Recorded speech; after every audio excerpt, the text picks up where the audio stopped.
So ఇదే విషయంలో భూమన కరుణాకర్ రెడ్డి విషయంలో కూడా ఇదే జరిగింది. సో దీనికి సంబంధించి ఓవరాల్ గా శరత్ చౌదరి గారు, సో మీ సమాధానం ఏంటి?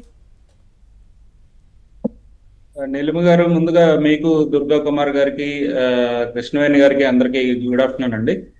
ఇక్కడ వైఎస్ఆర్సిపి ప్రభుత్వ అధికారంలో ఉన్నప్పుడు వీళ్ళందరూ ఏంటంటే ముందు నుంచి ఒక్కొక్క దాంట్లో ఏ విధంగా అవినీతికి పాల్పడాలి, ఏ విధంగా అన్ని ఆస్తులు కొల్లగొట్టాలి అనేది ఒక పథకం ప్రకారం బాగా రచించుకున్నారు. ఎందుకంటే వీళ్ళంతా కూడా వ్యవస్థీకృత నేరాలకు కావచ్చు, అన్నిటికీ పాల్పడడానికి బాగా అలవాటు పడిన వాళ్ళు. ఇక్కడ ఎస్పెషల్ గా ఈ పరకాన్ మనీ కేసు అనే దాని గురించి మనం చూస్తే, వాస్తవంగా ఆ రోజు వైవి సుబ్బారెడ్డి చైర్మన్ గా ఉన్నారు టీటీడీకి. 29వ తారీఖున ఏప్రిల్ 2023లో ఈ పరకాన్ మనీ చోరీ అనేది అప్పటి విజిలెన్స్ ఇన్స్పెక్టర్ గా ఉన్న సతీష్ కుమార్ గారు చూసి దాన్ని పోలీస్ కేసు ఎఫ్ఐఆర్ చేయడానికి ట్రై చేశారు. అప్పటికే వీళ్ళు ఆల్రెడీ అందులో ఇన్వాల్వ్ అయ్యి ఉన్నారు కాబట్టి, ఈ సుబ్బారెడ్డి కావచ్చు, ఈఓ ధర్మారెడ్డి కావచ్చు, వీళ్ళందరూ ఇన్వాల్వ్ అయ్యి ఉన్నారు కాబట్టి ఆ కేసులో ఉన్న ఇంటెన్సిటీని కంప్లీట్ గా ఎఫ్ఐఆర్ రిజిస్టర్ అవ్వక ముందే తగ్గించేశారండి. ఎందుకంటే ఈ మాట మనం ఎందుకు అనాల్సి వస్తుందంటే, వీళ్ళు పెట్టిన సెషన్స్ వచ్చేసరికి 379 అండ్ 381 ఆఫ్ ఐపీసీ అనమాట. మామూలుగా అయితే మనకి మాజీ స్పీకర్ గారు ఉన్నారు, కోడెల శివప్రసాద్ గారు. ఆయన అసెంబ్లీకి సంబంధించిన కొన్ని ఫర్నిచరు వారి ఇంటి దగ్గర అసెంబ్లీ పర్మిషన్ తీసుకున్నప్పటికీ తర్వాత మీరు రిటర్న్ చేయడానికి కూడా లెటర్స్ పెట్టినా కూడా ఆయన మీద 10 సంవత్సరాలు జైలు శిక్ష పడే 490 సీరియస్ థెఫ్ట్ అనేది పెట్టి, వీళ్ళ దగ్గర వచ్చేసరికి సింపుల్ థెఫ్ట్ సెషన్ 379 అండ్ 381 పెట్టారు.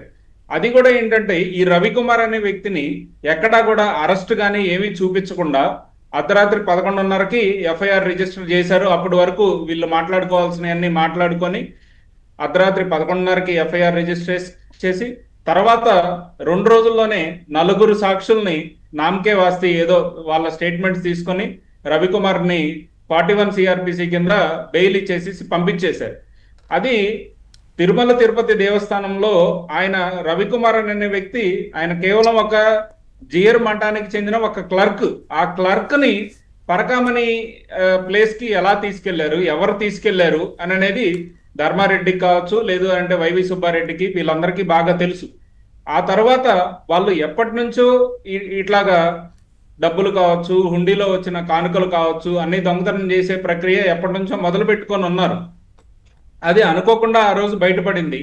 బయటపడిన తర్వాత మీరు చూసినట్లయితే తర్వాత పరిణామాలన్నీ వేగంగా మారిపోయి ఒక రాజీ కుదిర్చే ప్రయత్నం కూడా వీళ్ళే చేసుకొని అతన్ని సతీష్ కుమార్ ని భయభ్రాంతికి గురి చేసి, ఆ తర్వాత ఒక క్లర్క్ గా 25-30 వేలు మహా అయితే ఇతనికి జీతం వస్తుందండి.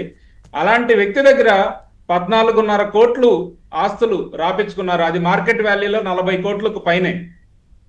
అలా ఆస్తులు రాపించుకొని రాజీ కుదిర్చి ఫైనల్ గా కేసు ఏమీ లేకుండా కరుణాకర్ రెడ్డి తర్వాత టిటిడి చైర్మన్ గా పదవిలోకి వచ్చారు ఆగస్టులో.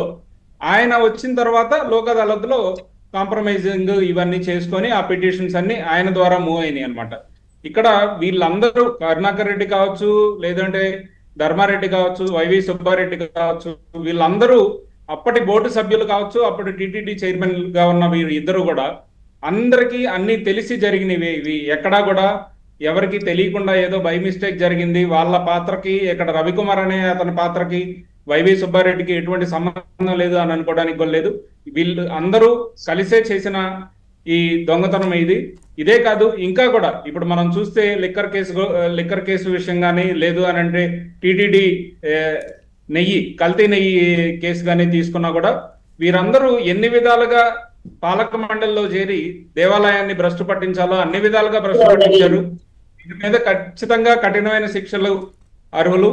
తొందరలోనే సిఐడి వారు దీన్ని ఒక కన్క్లూజివ్ ఎవిడెన్స్ కింద తీసుకొచ్చి వాళ్ళకి శిక్ష పడేటట్టు చేస్తారని అనుకుంటున్నామండి. రైట్ అండి. దుర్గా కుమార్ గారు, మీరు చెప్పండి. సో ఇదంతా కూడా అందరికీ తెలిసే చేశారు, మూకుమ్మడిగా కలిసి చేశారు అని చెప్పేసి ఆరోపణలు అయితే వినిపిస్తున్నాయి. బట్ దీనికి సంబంధించి భూమన చెప్పడం ఏంటంటే, అసలు నాకు తెలియని విషయాలు, నాకు సంబంధం లేని విషయాలు మీరెందుకు